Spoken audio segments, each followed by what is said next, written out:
অপরকে ক্ষতি না করা। আর 4 নম্বর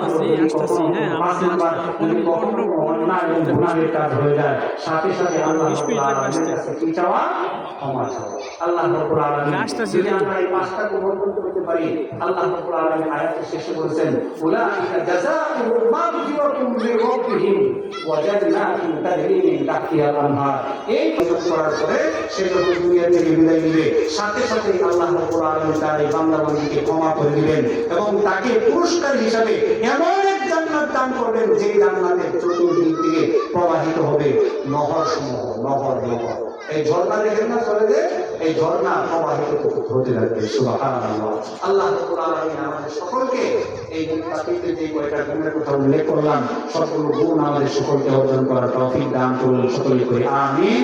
যে কথাগুলো বললাম, আল্লাহ রাব্বুল আলামিন যদি কোনো ভুল বলে থাকি, আল্লাহ তাআলা যেন ক্ষমা করেন, আমাদের সকলকে নেক হায়াত দান করেন, দ্বীন ইসলামের জন্য, কোরআন সুন্নাহর জন্য কবুল করেন এবং বাংলাদেশে ইসলাম